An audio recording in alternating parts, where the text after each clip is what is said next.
est intitulé de cette façon. N'abandonnons personne, il y a de l'espoir pour tout le monde. N'abandonnons personne. Dis à ton voisin, n'abandonnons personne. Il y a de l'espoir pour tout le monde. Est-ce que nous pouvons élever nos voix vers le Seigneur et prier? Père, dans le nom de Jésus,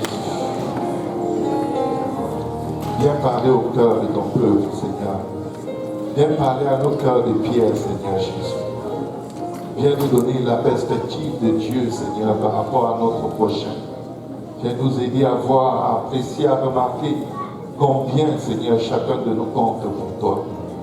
Papa, change-nous, Seigneur, que nous soyons une multiplication de ce que tu étais et non pas nous-mêmes, Seigneur. Aide-nous à être à ton image, selon ta ressemblance, plein de compassion et de bonté, Seigneur, pour notre prochain. Car tu déclares que tout homme a droit à la compassion de son ami, quand bien même il aurait abandonné la crainte du Tout-Puissant. Aide-nous à aimer sans crainte ni faveur, sans peur d'être blessé, sans peur d'être rejeté, mais aimer parce que tu nous as aimés le premier, Seigneur. Nous voulons te ressembler. Permets que la parole que nous allons partager aujourd'hui porte des fruits dans nos cœurs qui demeureront jusqu'à la vie éternelle. Au nom de Jésus. Et le peuple de Dieu dit au nom de Jésus. Alléluia. Pour commencer le message que le Seigneur m'a donné, j'aimerais qu'on ouvre nos Bibles. Si vous pouvez vous l'aider, Ézéchiel 18, 24. Ézéchiel 18, 24. Ézéchiel 18, 24. Je le répète pour que quelqu'un le retienne. Amen. Ézéchiel 18, 24. Qu'est-ce que la parole de Dieu nous dit dans Ézéchiel 18, 24? Alléluia. Si le juste se détourne de sa justice et commet l'iniquité, s'il imite toutes les abominations du méchant, vivra-t-il? Toute sa justice sera oubliée, parce qu'il s'est livré à l'iniquité et au péché, et à cause de cela, il mourra. Nous pouvons nous asseoir dans la présence du Seigneur. Cette parole est véritable et la parole de Dieu est scellée dans le ciel. Dieu nous dit dans sa parole que si l'un d'entre nous qui vit et marche avec Dieu se détourne des voies de Dieu pour commettre l'iniquité, la Bible dit que s'il fait de telles abominations, il va mourir.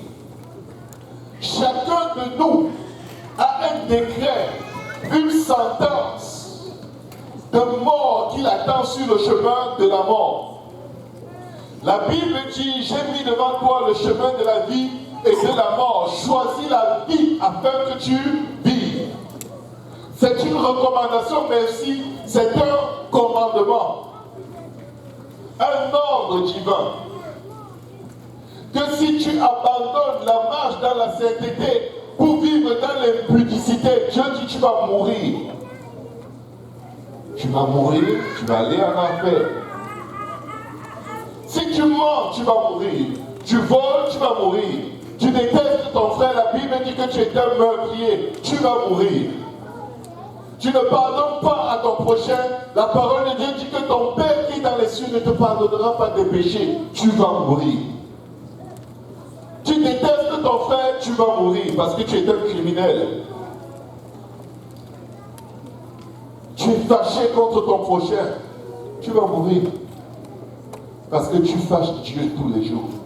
Je ne connais aucun être sur la face de la terre qui peut venir devant Dieu sincèrement et dire à Dieu,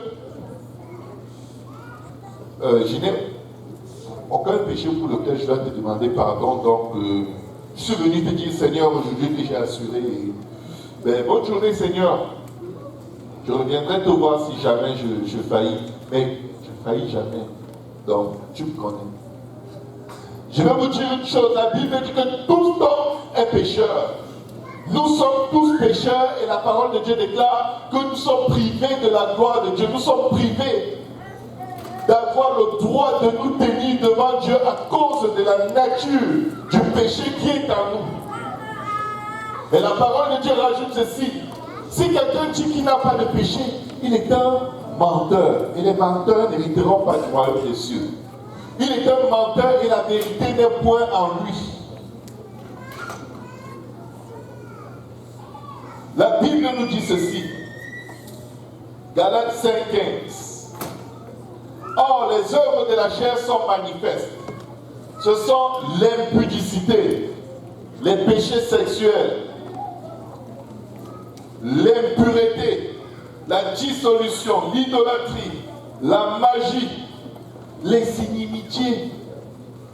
La Bible dit rechercher la paix avec tous et la sanctification sans laquelle nul ne verra le Seigneur. Mais la Bible nous dit aussi rechercher la paix avec tous autant que cela dépend, que soyez en paix avec tous autant que cela dépend de vous. Ça veut dire que dans chacune de nos relations, Dieu veut s'assurer que nous avons tout fait pour être en paix avec notre prochain. Amen. Mais la Bible dit que les animaux, les inimitiés, les querelles, parfois les gens se disent, oh je me suis querellé avec elle, mais bon maintenant ça va. Tu es en train de dire que tu es en train de mourir. Les querelles, ce n'est pas juste une querelle. C'est une sentence, un décret de mort que tu appelles sur ton âme. Combien de fois mari et femme se querellent? Il y en a qui vont se quereller 10 fois par jour. Il y en a quand ils ne se querellent pas, c'est parce que l'un est malade. Les enfants à la maison, ils se querellent comme des bêtes sauvages. Des fois, tu as l'impression qu'ils veulent s'entretuer. Mais dès que tu leur dis, ok, arrêtez de jouer ensemble, tu viens de leur donner une instruction qui est contre nature. Ils ne peuvent ne pas jouer ensemble. Même s'ils vont venir s'accuser et souhaiter que tu bastonnes l'un au bénéfice de l'autre. Les querelles, les jalousies. Oh my God. Excusez-moi d'être anglophone pour une phrase. La jalousie. La jalousie. Ne soyez pas jaloux. Vous savez, je vais vous dire une chose. Et ce n'est pas arrivé ici, je suis sûr. Mais si quelqu'un était jaloux des jumeaux de Midi et Solange, je vous dis là, ce par quoi ils viennent de traverser, je suis sûr que la personne ne pouvait pas supporter. Parce qu'avec ce que tu jalouses, il y a des épreuves dont tu n'as aucune idée. Donc contente-toi de ce que tu as. Contente-toi de ton mari. Ne demande pas à ton mari de ressembler à quelqu'un d'autre. Parce que pour qu'il soit quelqu'un d'autre, il faut que toi aussi tu sois quelqu'un d'autre. Pourquoi tu n'es pas comme le frère d'elle, comme le pasteur d'elle? Parce que ce n'est pas lui, ce n'est pas moi, et moi ce n'est pas lui.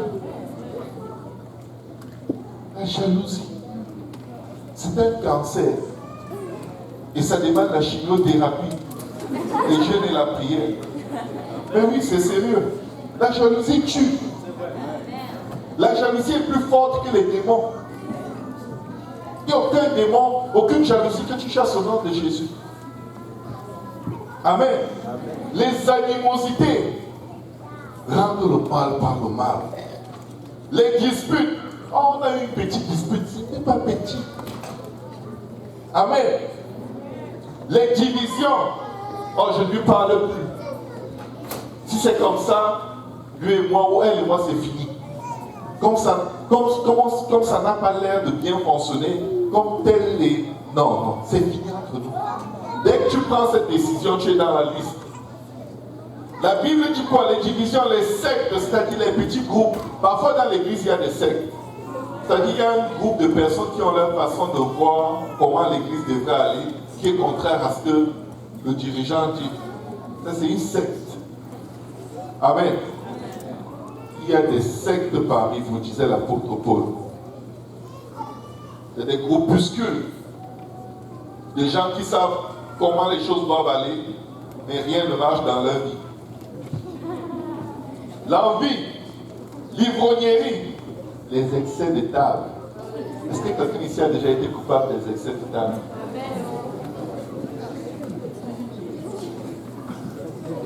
Que Dieu ait pitié de nous. Parfois on dit, oh, c'est pas grave. Quand on se répand, on va se repentir pour tout ce qu'on a regardé sur Internet. On ne mentionne même pas l'excès de table. Non, ce n'est que la nourriture. Je l'ai même encore. Et les choses semblables. Il dit ceci: je vous dis d'avance, comme je l'ai déjà dit, que ceux qui commettent de telles choses n'hériteront point le royaume de Dieu.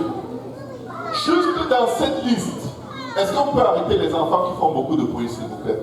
Juste dans cette liste, devinez ce qui se passe. Peut-être 90% de nous vont en enfer. Et les 10% qui échappent, parce qu'ils ne prient pas pour les autres 90%, eux-mêmes vont aller en enfer d'une manière ou d'une autre.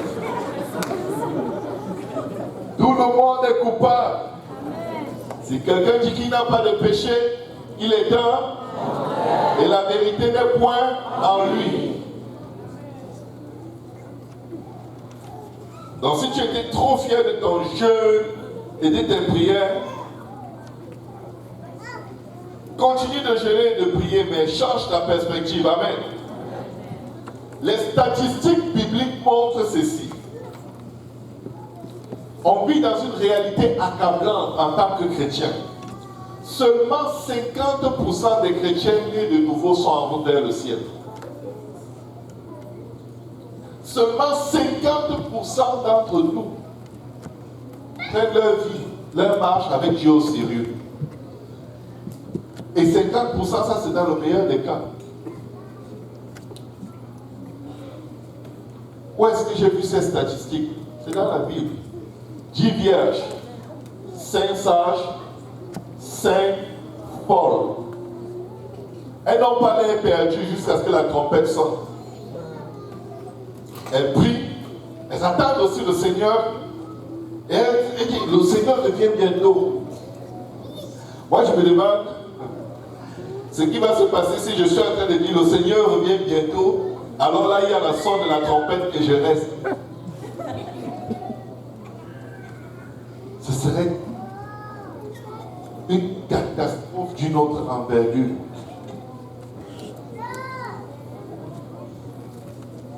Les vierges folles attendaient le retour du Seigneur. Mais elles attendaient avec quelque chose que Dieu déteste, la négligence. Quand nous négligeons tout ce que Dieu attend de nous, la lecture de la parole de Dieu, la prière, le jeûne, bref, le minimum qu'il faut faire juste pour être prêt, ce n'est même pas pour mériter le ciel, c'est juste pour être prêt. Nous tombons dans cette grosse marge de 50%. La Bible dit de deux qui seront dans un lit, un sera pris, l'autre sera laissé. C'est quel pourcentage? 50%. De deux qui seront dans un champ, un sera pris, l'autre sera laissé. Quel est le pourcentage? 50%. Et là, l'ennemi va te dire, tu vois, je t'avais dit que ce n'est pas la peine que tu commences parce que pour que tu réussisses à être comme la moitié de l'église, ce n'est pas une petite affaire. Tu connais tes faiblesses. Mais je suis venu vous apporter une bonne nouvelle aujourd'hui. Les 50 autres pourcents peuvent être sauvés. Je vous le dis. Nous pouvons tous monter. Nous pouvons tous monter. Je sais que tu penses à ce que tu as fait aujourd'hui. Peut-être tu penses à la pornographie que tu regardais hier. Je viens te dire que tu peux monter. Tu peux monter. Peut-être tu penses à tes addictions, à tes faiblesses.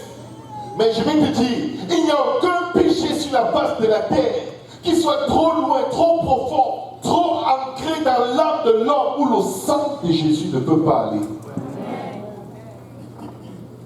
Que quelqu'un dise le sang de Jésus. La lessive la plus puissante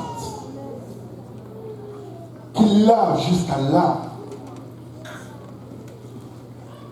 Que quelqu'un dise le sang de Jésus. Vous voyez dans la parabole des 10 vierges, la Bible dit, les folles dirent aux sages, donnez-nous de votre huile, car nos lampes s'éteignent. Les sages répondirent, non, il n'y en aurait pas assez pour nous et pour vous. Allez plutôt chez ceux qui en vendent et achetez-en pour vous. C'est dans Matthieu 25. Vous savez, des fois vous arrivez dans la maison du Seigneur, le Seigneur vous dit, vous met à cœur de donner un peu d'argent à quelqu'un, à un frère ou à une soeur qui souffre. Est-ce que cela vous est déjà arrivé? Il y en a qui ne peuvent pas entendre de telles choses si Dieu le leur dit. Ils vont dire, éloigne-toi de moi, Satan.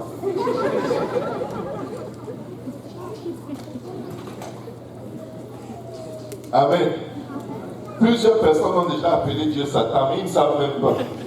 Parce que ça ne correspondait pas à la cupidité de leur cœur. Comment tu peux me demander de donner de l'argent? Et je vais faire comment? Et mes factures. Et si jamais j'ai un problème et je n'ai pas d'argent? Tu n'en as pas.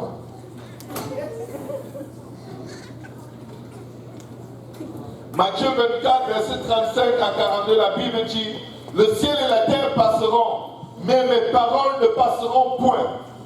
Pour ce qui est du jour et de l'heure, personne ne le sait, ni les anges des cieux, ni le Fils, mais le Père seul. Ce qui arriva du temps de Noé arrivera de même à l'avènement du Fils de l'homme. Car dans les jours qui précédèrent le déluge, les hommes mangeaient et buvaient, se mariaient et mariaient leurs enfants, jusqu'au jour où Noé entra dans l'arche. Et ils ne se doutèrent de rien, jusqu'à ce que le déluge vint et les emporta tous. Il en sera de même à l'avènement du Fils de l'homme. Alors de deux qui seront dans un champ, l'un sera pris et l'autre sera laissé. Moi, je viens défier quiconque ici qui va changer son attitude aujourd'hui. Pas seulement pour dire, je ne veux pas être celui qui est ici, mais je veux m'assurer que celui qui est avec moi ce jour-là, qu'il soit sauvé aussi.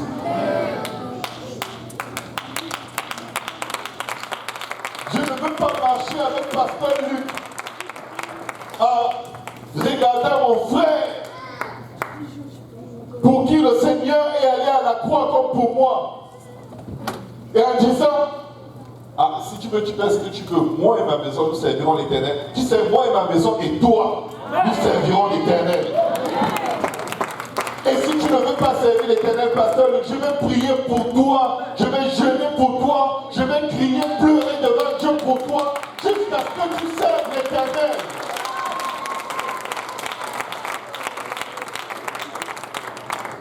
Il y a beaucoup d'égoïsme, d'égocentrisme dans le Seigneur. Mais vous savez, aucun égoïsme ne va au ciel. Si Dieu t'a donné un frère, une soeur, il t'a donné la force, le temps, l'énergie pour prier pour ce frère et pour cette soeur. Combien ici prient les uns pour les autres? Très peu. Très peu. Parce que chacun a tellement peur de ne pas être sauvé qu'il s'est dit, vaudrait mieux que je me décharge au maximum de quelques responsabilités que ce soit. Mais qu'est-ce qui se passe quand vous regardez dans les Écritures? Même la prostituée Rahab, elle a fait mieux que beaucoup de chrétiens. Quand elle a caché les espions que Josué avait envoyés à Jéricho, qu'est-ce qu'ils lui disent?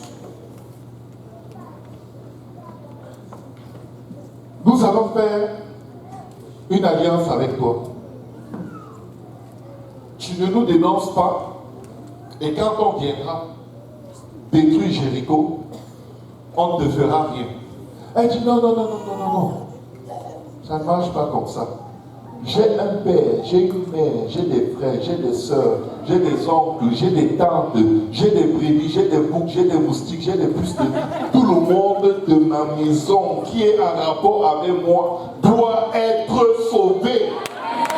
Tout le monde va être sauvé. Si je suis sauvé, ma famille doit être sauvée. Mais même mes ennemis doivent être sauvés. Elle a dit non. Moi seul c'est facile. Il suffit que je ferme la porte, j'attends seulement le jour où vous viendrez. Mais ma maison a assez d'espace pour remplir tout le monde. Ma maison est assez large pour que tous les membres de ma famille entrent. Je vais vous proposer un meilleur deal. Sauvez-moi avec toute ma famille, même mes oncles et mes tantes qui me détestent. Même ceux de ma famille qui m'ont maudit. Seigneur, si tu veux me sauver, sauve-les aussi ou tu me laisses avec eux. Y a-t-il quelqu'un qui peut se saisir de cette perspective et toucher le cœur de Dieu? Parce que cela s'appelle de la compassion. Il ne s'agit pas juste de toi. Tu sais, si Dieu voulait sauver seulement toi, dès qu'on te baptise au nom de Jésus et que tu reçois le Saint-Esprit et tu te mets à parler en langue, Dieu allait envoyer un éclair sur toi. Boum, tu tombes, tu meurs. Si tu es sur la face de la terre, aujourd'hui, c'est parce que Dieu veut entendre ta voix qui lui dit, Seigneur, pas seulement moi, mais sauve mon frère, sauve ma soeur, sauve mon collègue de travail, sauve mon frère à l'église, sauve mes ennemis, sauve ces gens que tu as mis sur le chemin de ma vie. Pas seulement moi, Seigneur. Dieu cherche un intercesseur. Dieu cherche quelqu'un qui va se dire, ce serait trop plat que j'arrive au ciel et que je ne te vois pas, Sœur Christelle. Donc je m'engage devant Dieu que tous les jours de ma vie, je vais élever ton nom en prière. Parce que je me sentirais trop solitaire au ciel avec des gens que je n'ai jamais vus sur la terre. Vous vous imaginez au ciel et vous ne voyez personne de votre assemblée. Vous croyez que vous allez vous réjouir? Vous savez pourquoi le Seigneur essuiera nos larmes? Parce qu'on aura mal à cause du nombre de personnes qui sont restées. Mais tu sais quoi? J'aimerais verser des larmes que le Seigneur ne va pas essuyer. Des larmes de joie. Parce que je regarde et je vois tous vos visages autour du trône en train d'adorer le Seigneur, en train d'exalter le roi des rois, en train de bénir son Saint-Nom. J'aimerais voir le visage de mes tantes sorcières et de mes oncles sorciers qui m'ont persécuté au point où je n'avais pas de choix que de suivre le Seigneur. Je vais te dire une chose, ceux qui t'ont gaspillé la vie, ceux qui t'ont fait le plus de mal, et en cherchant une solution, tu as trouvé Jésus. Ce sont les plus grands bienfaiteurs que tu aies jamais eu dans ta vie. Parce que s'ils ne t'avaient pas fait ce qu'ils t'ont fait, tu ne serais pas assis ici. Tu ne serais pas là. Tu crois que tu aimais Dieu? Non, tu ne l'aimais pas. Nous aimons Dieu parce qu'il nous a aimés le premier. Est-ce qu'il y a quelqu'un qui connaît quelqu'un qui n'aime pas Dieu, qui ne veut rien savoir de Dieu, qui repousse Dieu? Rahab dit ceci dans Josué 2, versets 12 à 14.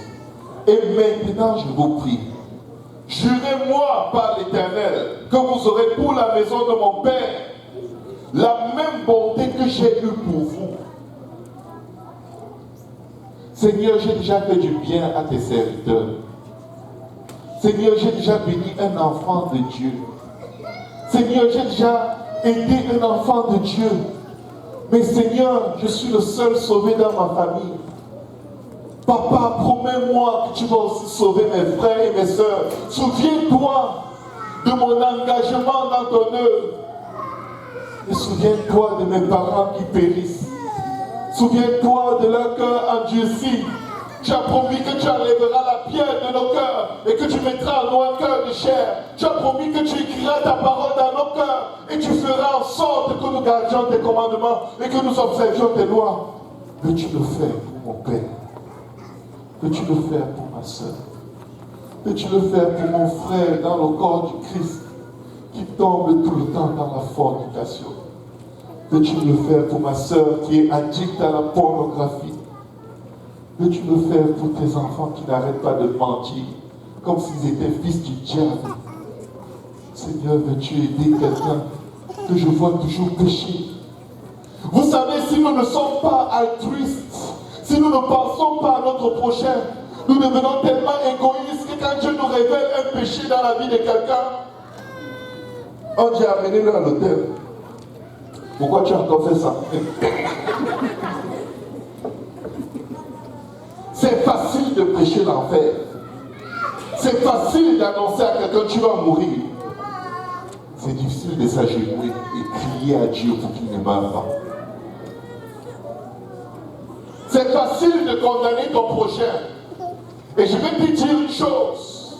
Si tu es facile à condamner, si tu es facile à te sentir victime, ce serait très difficile pour toi de recevoir le pardon de Dieu quand tu faillis. Si tu as l'habitude d'amener les gens devant le trône de la grâce et intercéder pour que Dieu les aide, pleurer devant Dieu pour que Dieu les sauve, malgré la répétition de leur même péché, sans les rejeter, chaque fois que Dieu va te dire je te pardonne, tu vas le croire. Tu vas recevoir le pardon de Dieu facilement, parce que tu es toujours après ce pardon, pas seulement pour toi, mais par rapport aux autres. Et il y a un des malheurs très fréquents dans le corps du Christ, c'est que quand tu juges ton frère ou ta soeur pour une mauvaise chose que ton frère et ta soeur font, tu fais la même chose. De sorte qu'il est presque impossible d'abandonner ton prochain sans que ton prochain aille dans la Bible avec toi. Si mon petit orteil du pied fait mal, et que je me retrouve dans une rue face à un serpent, je vous dis, ce n'est que le petit orteil qui fait mal, mais je ne réussirai pas à courir suffisamment vite pour sauver tout le corps de la mort. La Bible déclare que nous sommes les membres les uns des autres. Quand as-tu déjà vu ta bouche juger ton oreille? Oui, il y en a même qui le font de toute façon. Oh, moi j'ai des très grosses oreilles. Et puis, diminue-les, tu vas voir si tu peux encore entendre bien.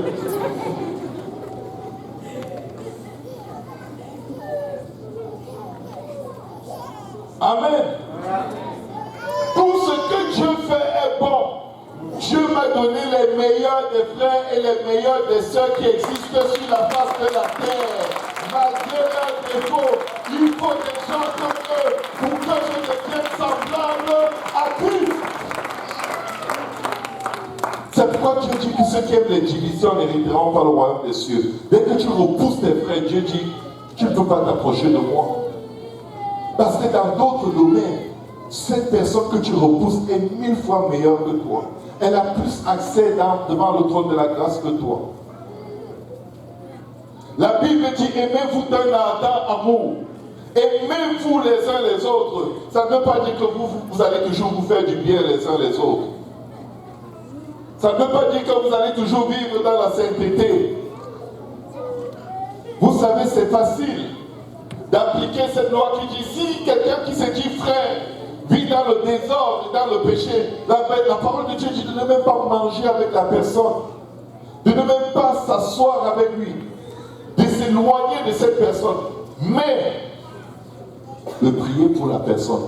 Mais qu'est-ce qu'on fait facilement? On s'éloigne. Ah, il vit dans la débauche, elle vit dans la débauche. Je ne suis pas en train de justifier la débauche, mais je suis en train de faire appel à quelqu'un. La partie la plus puissante de cette instruction, c'est là où le Seigneur te demande de prier. Si tu rates cette partie et que cette personne périt, tu es coupable du sang de ton frère. Parce que Dieu t'avait fait voir son péché et en te faisant voir son péché, tu as la responsabilité de tenir sa main et de l'arracher des portes de l'enfer. Peu importe ton âge. Si Dieu te montre la faute de quelqu'un, il vient de te donner une grosse responsabilité. Et il vient de te montrer ce que tu risques de faire prochainement. Mais tu ne sais pas encore. Tu n'imagines même pas que tu sois capable de faire une telle chose. Dans le livre de Job, au chapitre 33, versets 14 à 30, la Bible nous dit ceci. Je parle tantôt, cependant, tantôt d'une manière, tantôt d'une autre. Écoutez bien ce passage. Et l'homme qui prend point de garde, il parle par des songes. Amen. Par des visions nocturnes. Quand les hommes sont livrés à un profond sommeil, quand ils sont endormis sur leur couche, alors il leur donne des avertissements. Est-ce que Dieu a déjà averti quelqu'un ici dans un rêve? Tu as un projet, il te montre dans le rêve à quoi ça va aboutir. Et là, tu te réveilles, tu comprends que, amen, je n'y vais plus. Et personne ne peut te convaincre du contraire. Alors, il leur donne des avertissements et met le sceau à ses instructions, afin de détourner l'homme du mal et de le préserver de l'orgueil. Si Dieu te parle dans des rêves et des songes et tu méprises, sache que tu es dans les troubles. Il dit afin de garantir son âme de la fosse et sa vie des coups du glaive, c'est-à-dire de l'enfer. Par la douleur aussi, l'homme est repris sur sa couche. Quand une lutte continue vient agiter ses os, le désir du péché, le désir de faire sa propre volonté, de diriger soi-même sa vie. Il y a toute une lutte à l'intérieur de nous. Alors il prend en dégoût le pain, même les aliments les plus exquis. Sa chair se consume et disparaît. Ses os, qu'on ne voyait pas, sont mis à nu. Son âme s'approche de la fosse. Ça, c'est la description de quelqu'un qui est couché dans une maladie grave. Et sa vie des messagers de la mort. Mais s'il se trouve pour lui un ange intercesseur, l'ange intercesseur, ce n'est pas les anges, c'est les humains. Un d'entre les 1000 qui annonce à l'homme la voie qu'il doit suivre. Nous avons reçu de Dieu le ministère de la réconciliation. Allez et prêchez la bonne nouvelle de par le monde. Ceux qui croiront et qui seront baptisés seront sauvés. Y a-t-il quelqu'un ici qui l'a déjà dit à quelqu'un? Y a-t-il quelqu'un ici qui a déjà dit à quelqu'un ce qu'il faut faire pour être sauvé? Mais Dieu te dit que si toi,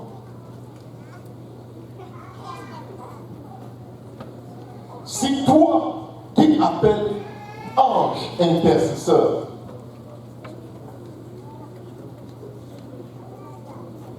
toi qui annonces à l'homme la voie qu'il doit suivre, s'il te trouve et il te met en intercession pour l'homme qui est en train de mourir à cause de son péché, à cause de la multitude de ses iniquités, qu'est-ce que la Bible dit? Dieu a compassion de la personne pour qui tu intercèdes. Regardez ce que le diable fait de nous. Quand tu veux prier, il te rappelle tous tes péchés. Pourquoi est-ce que souvent quand vous voulez prier, tous vos péchés vous viennent en mémoire et vous n'avez plus rien à dire? Vous êtes tellement intimidé par la quantité de vos péchés que vous vous dites Dieu ne peut pas m'écouter. Ce n'est pas le Saint-Esprit qui est en train d'agir dans vos têtes. C'est Satan. C'est le menteur, l'accusateur des saints. Parce qu'il a peur que tu pries. Parce que quand tu te mets à prier, Dieu fait tout ce que tu demandes.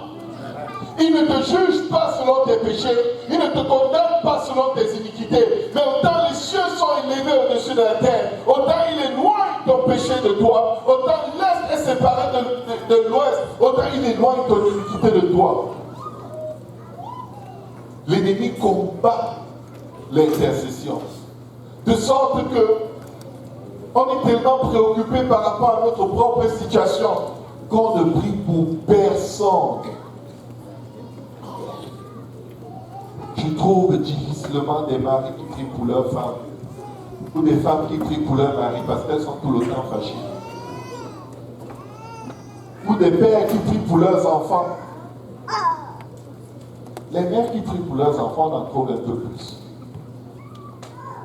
Mais parfois même les mères sont tellement offensées par un enfant qu'elles regrettent leur naissance.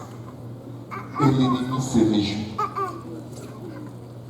La Bible dit, mais s'il trouve pour lui un intercesseur, un d'entre les 1000 qui annonce alors la voie qu'il doit suivre, Dieu a compassion de lui et dit à l'ange, délivre-le afin qu'il ne descende pas dans la fosse. Comment peux-tu délivrer ton voisin? Tu ordonnes au nom de Jésus. Je prie pour mon frère, j'ordonne au nom de Jésus qu'il soit guéri. J'ordonne au nom de Jésus que les chaînes de l'iniquité tombent. J'ordonne au nom de Jésus que l'addiction à la pornographie tombe. J'ordonne au nom de Jésus que l'addiction à la drogue tombe. J'ordonne au nom de Jésus. J'ordonne. Au nom de Jésus.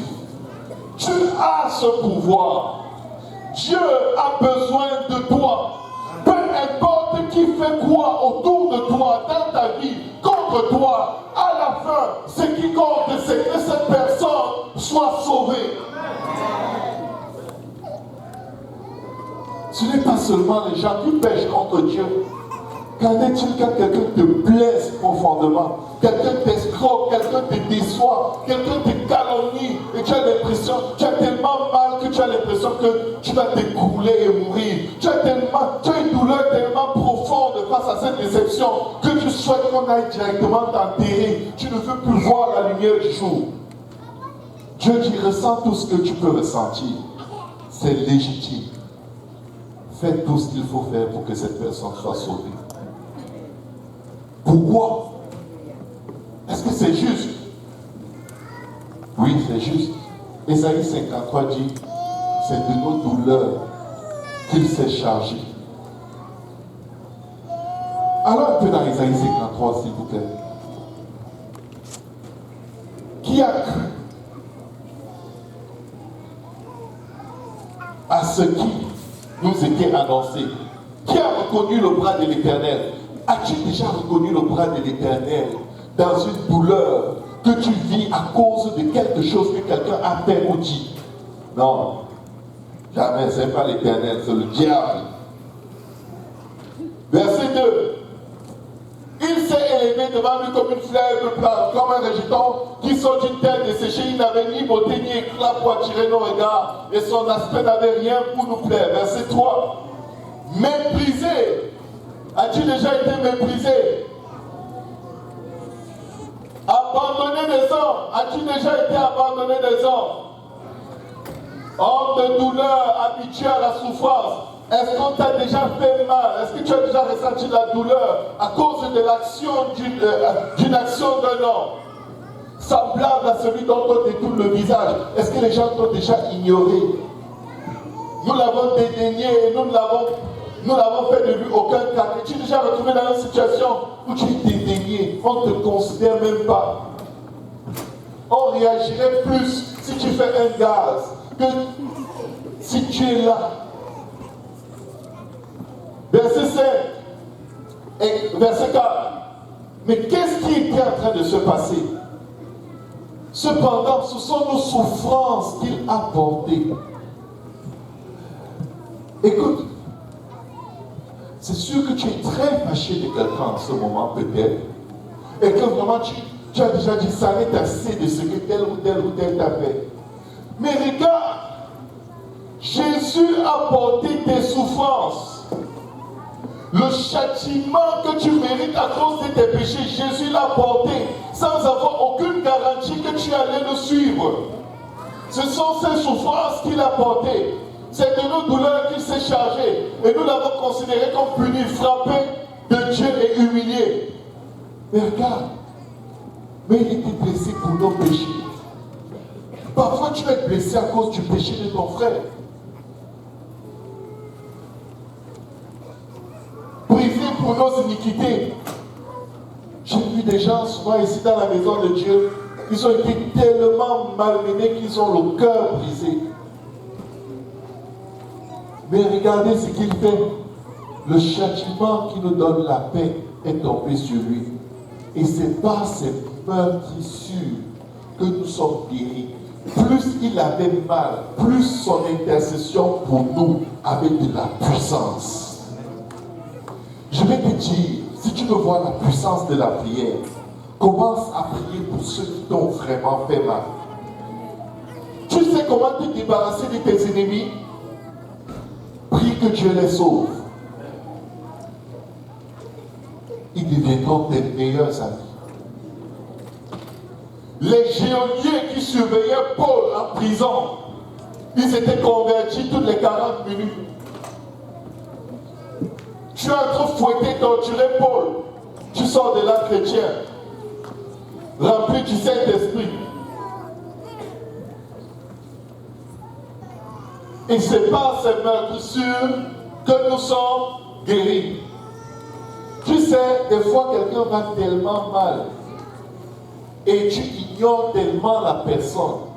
Mais l'état spirituel de la personne la met dans la catégorie des 50% qui vont être laissés. Alors Dieu permet que le péché de cette personne la dirige vers toi pour te faire du mal. Faut que tu intercèdes pour cette personne. Et là, tu maudis la personne. Tu deviens comme ces pharisiens qui ont trouvé cette femme en flagrant délit d'adultère. Ils l'ont amenée devant Jésus. Et ils disent, la loi demande de la tuer. Toi, tu dis quoi? Il s'est baissé. Il a commencé à écrire, je ne sais pas quoi au sol. Peut-être il ouvrait le livre de souvenirs de leur péché sur la face de la terre. Il les a regardés et dit, bon, celui qui n'a pas de péché, vous pouvez la lapider, allez-y. Hein? On peut la lapider? Oui, si vous n'avez pas de péché. Et je crois qu'en ce moment, l'Esprit de Dieu a fait un rappel des péchés dans la tête de chacun comme jamais auparavant. Je crois que le souvenir de leur péché, c'était comme un DVD qui tourne en accéléré.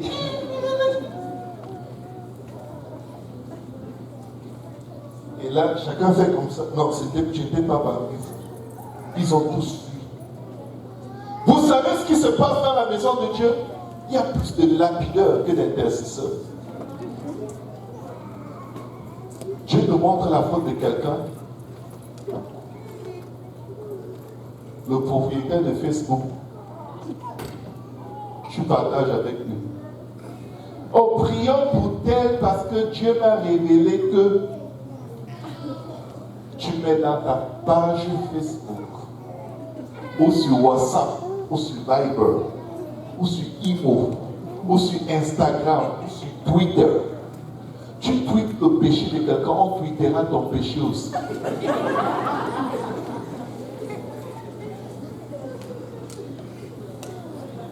Vous savez, les pharisiens ne pouvaient pas entrer dans le royaume des cieux parce qu'ils avaient une mentalité de la loi. Tue-le. Tuons-le. Et qu'est-ce qui se passe quand tu intercèdes? Dieu a compassion de lui, il dit délivre-le pour qu'il ne descende pas dans la fosse. J'ai trouvé une rançon.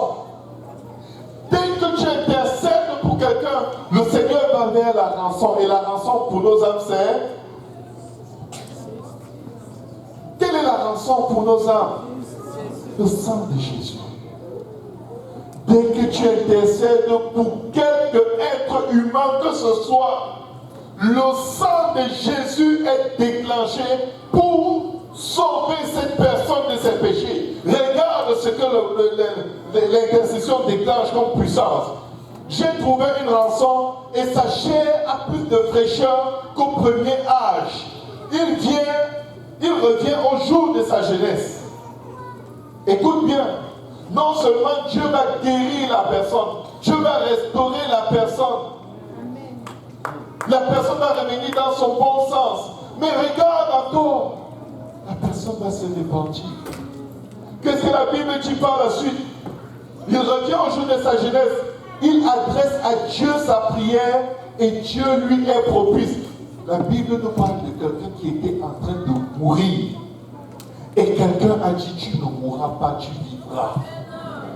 Peu importe la raison pour laquelle tu mérites la mort, même si c'est Dieu qui est en train de te décimer, moi je vais me tenir à la brèche et Dieu va te relever. L'intercession est puissante. Parce qu'il faut avoir une pensée en tête quand on intercède. Cet homme doit vivre. Cette personne ne peut pas aller en enfer. Si le peuple de Dieu pouvait se décider qu'il n'y a personne que tu aies jamais rencontré sur le chemin de ta vie qui va aller en enfer, je te dis, Dieu va t'utiliser avec puissance, avec gloire. Il va manifester son nom dans ta vie comme tu n'as jamais vu, tu n'as jamais entendu, parce que c'est ce qui s'appelle avoir le cœur du Christ. Un cœur de compassion. Il retient au jour de sa jeunesse, il adresse à Dieu sa prière et Dieu lui est propice. Lui laisse voir sa face avec joie et lui rend son innocence. Il chante devant les hommes et dit, j'ai péché, j'ai violé la justice, je n'ai pas été puni comme je le méritais. Dieu a délivré mon âme pour qu'elle n'entre pas dans la fosse et ma vie s'épanouit à la lumière. Voilà tout ce que Dieu fait 2 fois, 3 fois avec l'homme pour ramener son âme de la fosse, pour l'éclairer de la lumière des vivants. Mais ceci a pris l'action d'un intercesseur. Je vous dis, si l'un d'entre nous périt, il y en a qui auront leur part de responsabilité. La Bible nous demande de laver nos mains dans l'innocence. Ça veut dire lever les mains vers Dieu, prier. Celui qui souffre a droit à la compassion de son ami, quand bien même il aurait abandonné la crainte du Tout-Puissant. C'est écrit dans Job 6, verset 14. Dans le psaume 103, verset 8, la Bible dit, l'Éternel est miséricordieux et compatissant, lent à la colère et riche en bonté. Il ne conteste pas sans cesse. Il ne garde pas sa colère à toujours. Il ne nous traite pas selon nos péchés. Il ne nous punit pas selon nos iniquités. Mais autant les cieux sont élevés au-dessus de la terre, autant sa bonté est grande pour ceux qui le craignent. Autant l'Orient est éloigné de l'Occident, autant il éloigne de nous nos transgressions. Comme un père a compassion de ses enfants, l'Éternel a compassion de ceux qui le craignent. Je vais vous dire une chose. Vous allez parfois vous retrouver dans des situations où vous savez ce que Dieu attend de vous. Vous voulez le faire. Vous avez tout le désir, vous gémissez. Mais vous n'arrivez pas. Vous jeûnez et même pendant le jeûne, vous retournez encore le faire. Et l'ennemi vous dit, tu ne vas pas y arriver. Abandonne. Laisse faire. Dieu t'a rejeté. Satan est un menteur et le père du mensonge. Dieu ne t'a pas rejeté, Dieu t'a aimé. Tu as Satan, Jésus même, je le sais. Dieu a tant aimé le monde qu'il a envoyé son Fils unique afin que quiconque croit en lui ne périsse pas, mais qu'il ait la vie éternelle. Il y a plein de croyants qui veulent abandonner. Mais y a-t-il quelqu'un qui va dire à son frère, à sa soeur, tu n'abandonneras pas, parce que je vais prier pour toi. Peu importe dans quel bout tu es tombé, je vais prier, le sang de Jésus va te laver.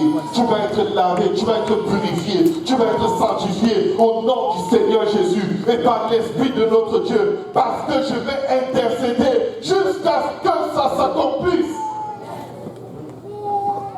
On passe du temps à prier pour les maisons, pour les voitures.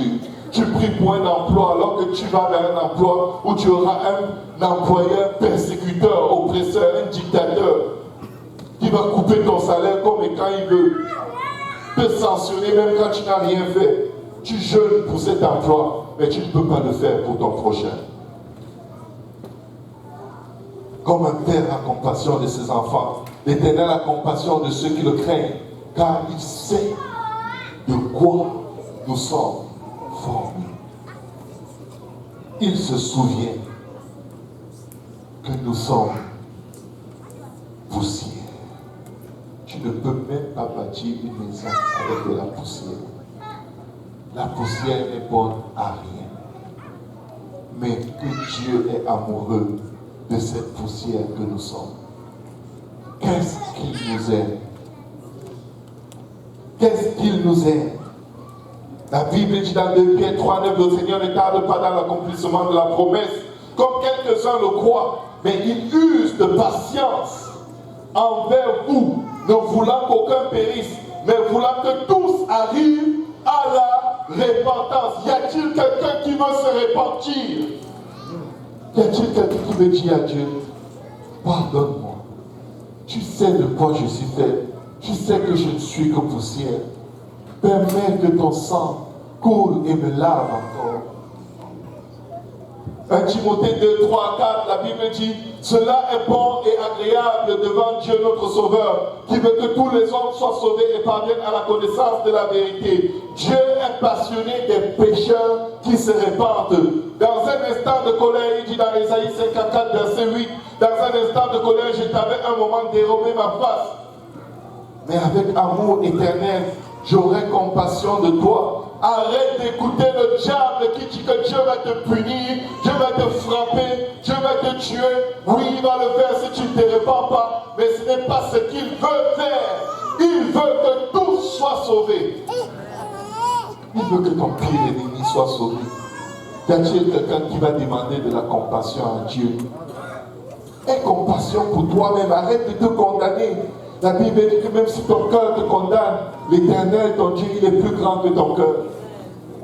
Y a-t-il quelqu'un qui va venir avec assurance devant le trône de la grâce pour recevoir miséricorde selon ses besoins? Quand les montagnes s'éloigneraient, quand les collines chancelleraient, mon amour ne s'éloignera point de toi, et mon alliance de paix ne chancellera point, dit l'Éternel, qui a compassion de toi. Luc 15, 10 dit ceci, de même je vous le dis, il y a de la joie devant les anges de Dieu pour un seul pécheur qui se répand. Vous savez, ceux qui sont dans la maison de Dieu qui se répandent déclenchent pour Dieu plus de joie devant les anges de Dieu. Et quand je disais ce passage auparavant, je me disais, waouh, quand un pécheur se répand, les anges dansent. Faux. Les anges ne dansent pas. Il y a de la joie devant les anges. Ils sont étonnés. Devinez qui danse devant les anges? Dieu. Les anges regardent et disent, qu'est-ce que non? Et Dieu est en train de danser quand tu te réponds. C'est Dieu qui danse, ce n'est pas les anges. Dieu se lève de son trône et dit oui. Quelqu'un a compris. Quelqu'un qui ne m'a point vu mais qui croit. Heureux êtes-vous qui n'avez point vu mais qui croyez. Parce que vous faites danser le Seigneur. Y a-t-il quelqu'un qui peut faire danser le Seigneur aujourd'hui? La repentance n'est pas un moment de torture. La repentance est un moment de joie et d'allégresse devant les anges de Dieu parce que Dieu danse. Quand le fils prodige est revenu dans la maison de son père, qui avait la plus grande joie, les serviteurs ou le père? C'est le père. Alléluia. Y a-t-il quelqu'un qui veut se repentir, qui veut rendre Dieu heureux, qui veut dire, Père, j'ai péché contre toi, pardonne-moi, lave-moi dans ton sang. C'est pourquoi Jésus a dit à Pierre que la repentance, que cette affaire qui fait danser Dieu et le pardon des péchés soit prêché à toutes les nations, en commençant par Jérusalem. Que la repentance et le pardon des péchés soient prêchés en son nom à toutes les nations. Et le jour de la Pentecôte, quand le Saint-Esprit descend sur les apôtres, qu'est-ce que Pierre prêche? Il dit, faites danser Dieu et que chacun de vous soit baptisé au nom de Jésus-Christ pour le pardon de vos péchés. En d'autres termes, répandez-vous et que chacun de vous soit baptisé au nom de Jésus-Christ pour le pardon de vos péchés et vous recevrez le don du Saint-Esprit, car la promesse est pour vous, pour vos enfants et pour tous ceux qui sont au loin, en aussi grand nombre que le Seigneur notre Dieu les appellera. Si on peut tous se lever. N'endurcis pas ton cœur aujourd'hui. Obéis à l'évangile. Seigneur dit, si aujourd'hui, si tu entends ma voix, n'endurcis pas ton cœur, car tu as peur d'obéir à l'évangile. Aujourd'hui est le jour du salut. Maintenant est l'heure acceptable.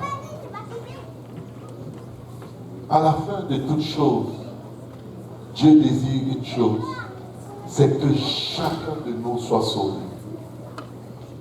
Même le pire d'entre nous, Dieu ne le regarde pas comme un potentiel perdu, mais Dieu le regarde comme un potentiel sauvé, baptisé au nom de Jésus, lavé de ses péchés, rempli du Saint-Esprit, transformé par la puissance de Dieu.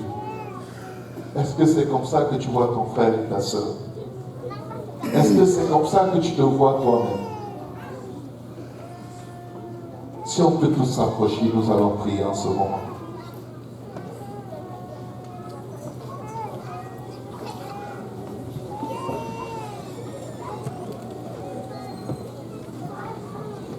Un Thessaloniciens 5, verset 14 à 23 dit, nous vous prions aussi, frères, avertissez ceux qui vivent dans le désordre, consolez ceux qui sont abattus, supportez les faibles, usez de patience envers tous. Peut-être ceci ne résonne pas du tout dans ton esprit, ni dans ton âme, peut-être tu te suffis là où tu es. Mais le Seigneur dit, si vous ne venez pas à moi comme des petits enfants, vous n'hériterez pas le royaume des cieux.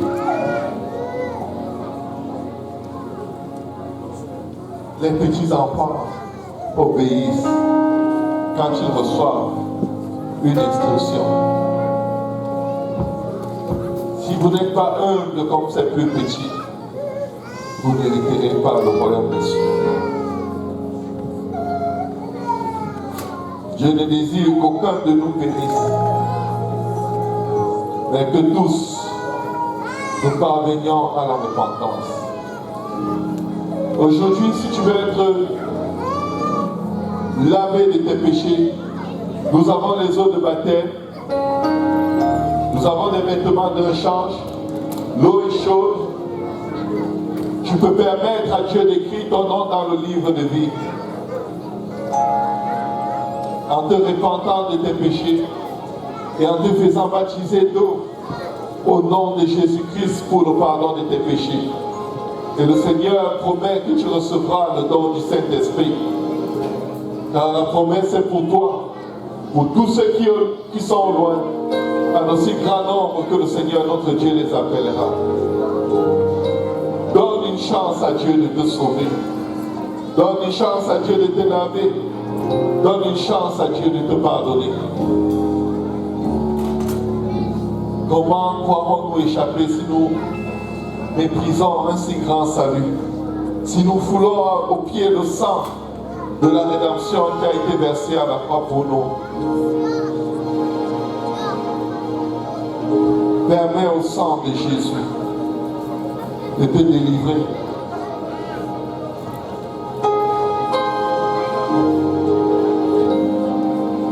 Personne n'a jamais été noyé dans les eaux de la terre. Mais les péchés de tout homme, ils sont lavés en invoquant le nom de Jésus.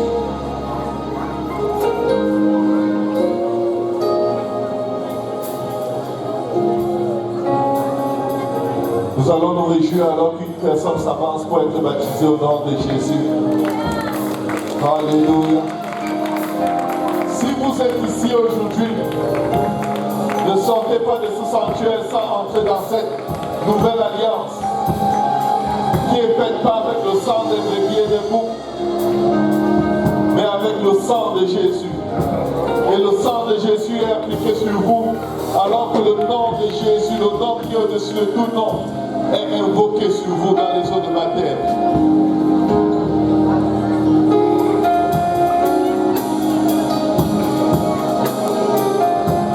Alléluia, Jésus.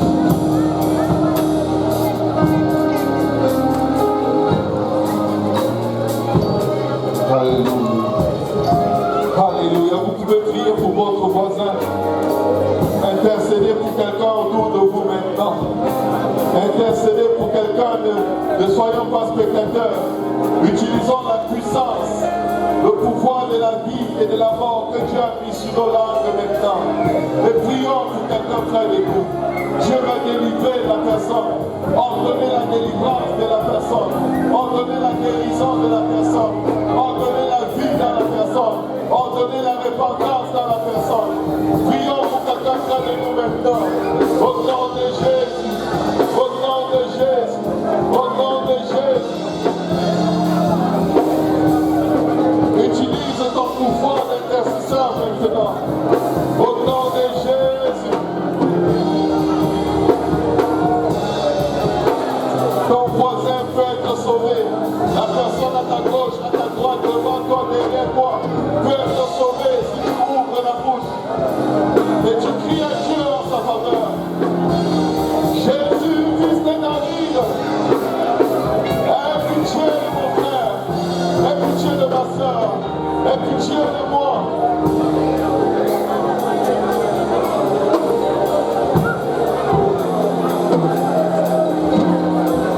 Alléluia. Alléluia. Si vous n'avez pas encore revêtu le plus beau des noms dans les eaux de baptême, l'opportunité vous est donnée maintenant. Nous avons des vêtements de rechange, des serviettes et des prédicateurs pour vous faire porter le plus beau de tous les noms.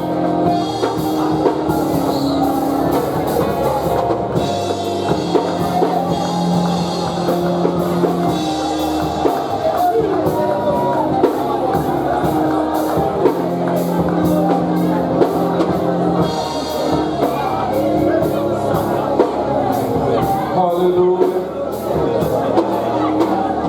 Dieu veut délivrer tout le monde. Dieu veut délivrer tout le monde. Dieu veut guérir tout le monde. Dieu veut laver tout le monde dans son sang. Dieu veut pardonner tous nos péchés. Donnons-lui l'opportunité de le faire. Répandons-nous et que chacun de nous vienne prendre sur lui la marque du Fils de Dieu, la marque de Jésus, dans les eaux de baptême au nom de Jésus.